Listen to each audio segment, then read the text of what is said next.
It is a fairly big balance change because fire is resisted by the most creatures in the game, right? Um, as a result of that, that means that, on average, they will do more damage to any given random monster in the game, which seems like a potentially big deal. However, I don't know about your games. I'm not pulling random monsters from the monster manual. I'm not grabbing random monsters. I'm creating my encounters. So it doesn't matter what random monsters or any aggregation of monsters is resistant to. And also, I make the rules. Guess what? That ancient dragon, yeah, they were bullied as a kid and grew up as coal.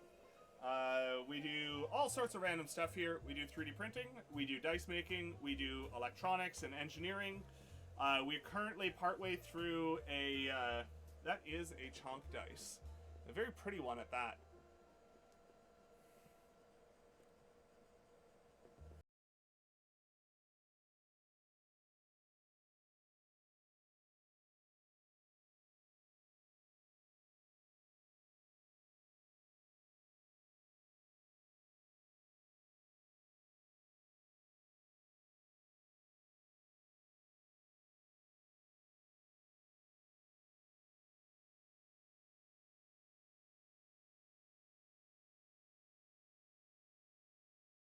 So outside of this, our current... Whoa. Songs of the Spellbound Sea.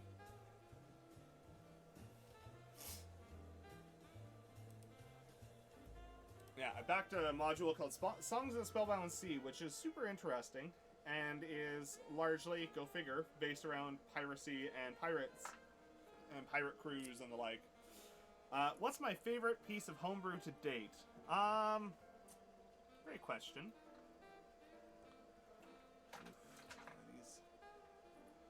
Those are a little lifted.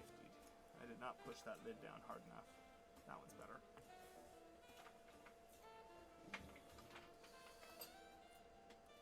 Favorite piece of homebrew to date? Thick skin. They don't really care much about psychic damage. Like, it doesn't matter. And people get really weird about some of this stuff. They forget that, you know, you're playing a game, something that's supposed to be fun and enjoyable for you and everybody else.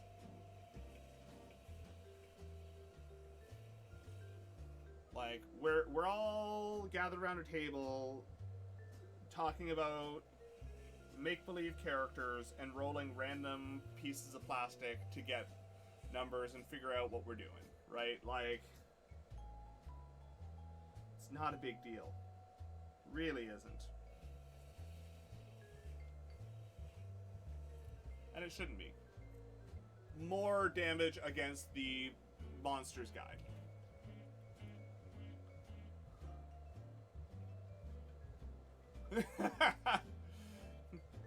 Thanks, Ariel. Welcome in. Lovely to see you. We're sanding dice today because we've got an in-person sale on the weekend. And we're trying to get some stuff ready. Currently we're talking about Killjoy DMs and novelty dice.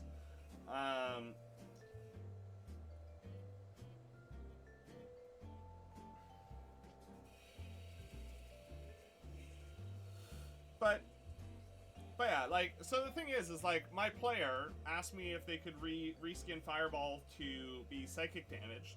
And if you look, you know, from a sheer statistics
It basically means that if I want to be able to hear anything in OBS, I have to have my sounds turned right up, and then if anything outside of OBS plays, then I get my ears blown out, which is always fun.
You guys know Sam P.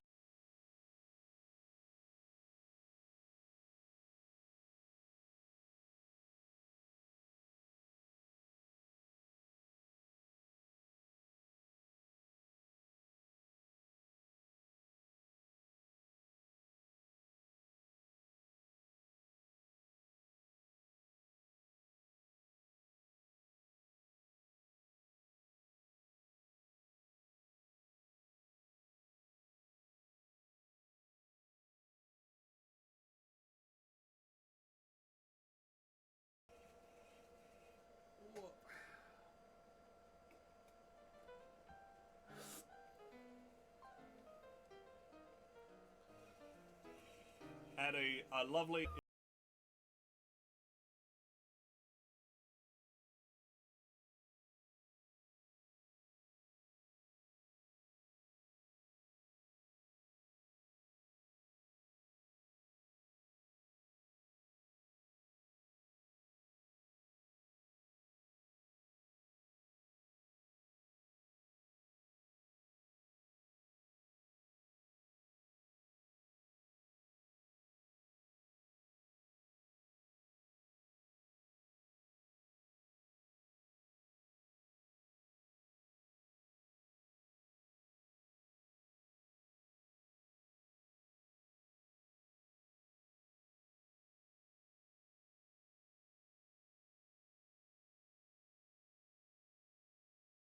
Yeah, it's a little goblin paladin that was designed for keeping the party alive for some first-time players. And Twilight clerics are particularly good at that. They are very, very, very strong at... they have some auras that allow people to max out healing, and they've got... they have an aura that maxes healing and also gives 10 hit points every round. And... That's a passive thing that doesn't need to be re-upped or anything, so it's a pretty strong piece overall. Yeah, and then Carrot kept running away, which is fine. Whatever. But, yeah, they were a brew than what we do is Ombrew, because it's very clearly different. And, yeah, so we ended up, like... One of my favorite pieces of homebrew is probably the Way of the Bob Monk, which was a lot of fun. Carrot is playing a Furbolg Monk in the Witchlight campaign. And, yeah, homebrew is the joy of making things ridiculous, right? What does homebrew mean to you? It's the feeling in your heart. But yeah, like for instance, Carrot's monk subclass that we created for them is Carrot wanted to play monk because monks are in theory really cool. Winning, right? Like winning is everybody having fun. You can beat a combat, but you can also lose by beating a combat if everybody was so bored the entire time nobody cared. You know, and I know that that Theo mentioned that last night, that they'd recently done a combat and they were so bored because they spent half an hour smashing against a zombie and it was a foregone conclusion. Move on. We roll dice to figure out if something is or isn't going to happen. If there is no probability of something not happening, then just move on. You guys smash the zombie's head in. Oh, you know, it had 100 health left? Actually, it only had 1. Congratulations. How do you want to do this? How do you guys think is not always the easy part to balance for. Like, for instance, one of my players, they have a character who's a sorcerer, which basically means to be viable, they largely should probably have Fireball, right? They're a forest fae. They're a fairy. Fireball is a little bit horrific in their view, but they're all about manipulation and illusion and stuff like that. So they asked me if we could reskin Fireball to be psychic instead.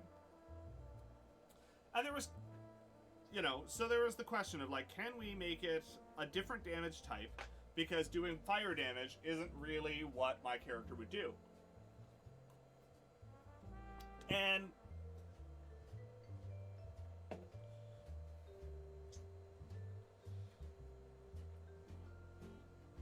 I want to work with my players so that they have the most fun possible.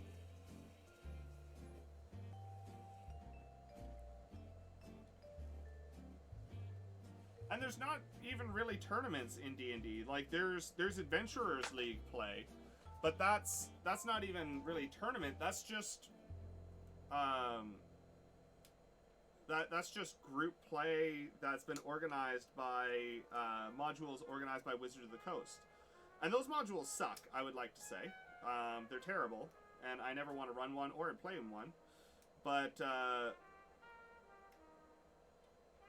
like, there isn't really a goblin paladin who wore like ratted out vestments over some really shiny plate armor he had stolen off a corpse, and it was a very fun character to play. Because one of my big things I always maintain is if you're running a new game, running a game for new players, you never want your players to feel like they can't be ridiculous. As a result, you want somebody who's going to be the most ridiculous person at the table. And it gives everybody else the permission to be silly. So, as a result, you had Chonk, who spoke with a really, really squeaky voice. Little win today, which was we're getting ready to ship a new product that I did the firmware and versions 2, 3, and 4 of the electronics. The very, very first iteration was done by somebody else, and then I basically reworked the whole thing to meet our improved requirements and adjust a bunch of stuff.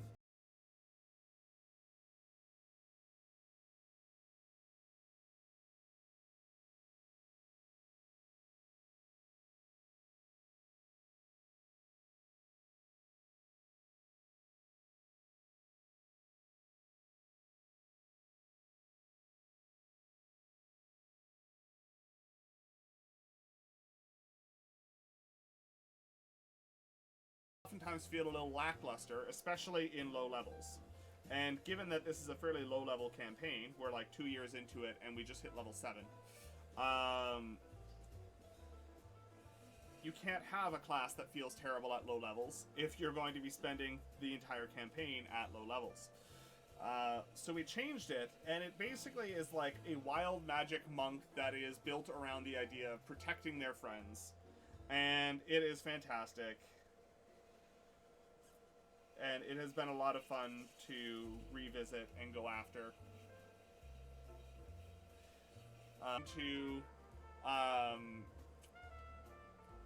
I can't remember which way it went first, but basically at the end of the day, the joke was that it was a character, Mas Ombru, very much homebrew, and our goal became trying to get them to say Ombru on stream, and we actually managed to make them do it, which was phenomenal and hilarious because they were not a very nice person. They were a bad DM, and basically shortly after that campaign ended, they pretty much saw themselves out of every possible community, which was hilarious.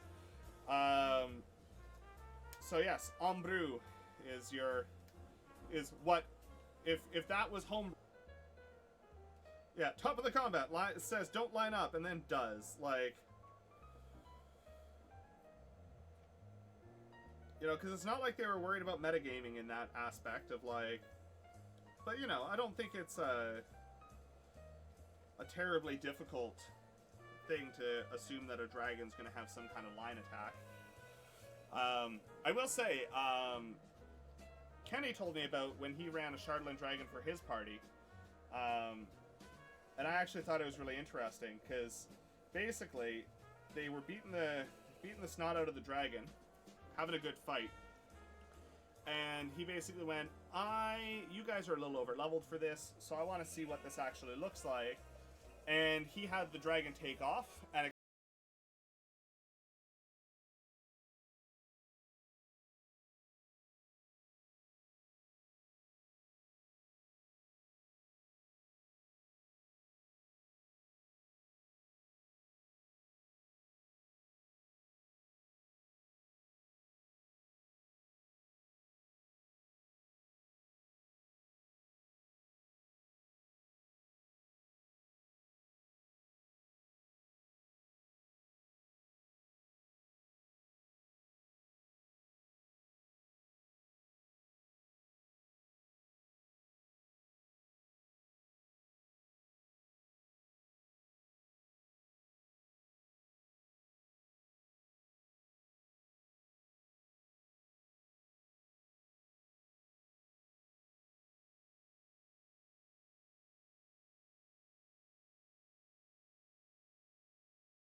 Well, I guess that means that you you AFK for 5 minutes and missed a bonk. Follow the Franco. Welcome in, Franco. Good to see you. But basically, they were talking about how, you know, they homebrewed the shit out of this game, and we laughed at the fact that no, you haven't. You haven't changed anything. And it became one of those things that was a bit of a meme, right? Is, you know, you got homebrew, and then that ended up turning in. Looking at it, switching from fire damage over to psychic is actually a fairly substantial balance shift within a certain aspect. Now, the reason I say it's a balance shift is specifically because fire is one of the most... it is the most resisted elemental damage in the game. Once you discount, you know, like piercing, bludgeoning, slashing from non-magical types. Fire is resisted by the most creatures. Okay. So switching from fire over to psychic, those people are now rolling. Finish off this monster. Describe it for me. Whatever. Carolyn actually has a TPK to her name. I don't. To be fair, Carolyn's TPK is a danger room simulation of basically a friend came to Carolyn and went, hey, I know you want to run more combats. We need to learn how to play together as a team. We'd love if you could run a combat for us. And Carrot set up a fairly... a difficult but manageable combat as long as they were playing well. But they kept the creature in question, I believe it was the Chardalyn dragon that Carolyn enjoyed fighting so much. They were like, yeah, pretty much all of their powers required minions, hirelings, whatever. All of their stuff was like stage directions, directing other people to do stuff. But none of them actually lived long enough to do anything because they had to rush up the stairs to get into the room, at which point that was going to be the end of their turn.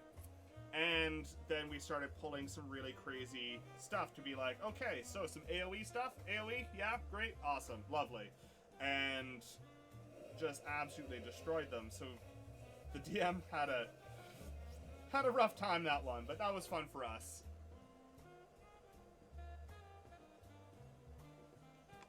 Explode midair, and the two pieces came down, the front half and the back half.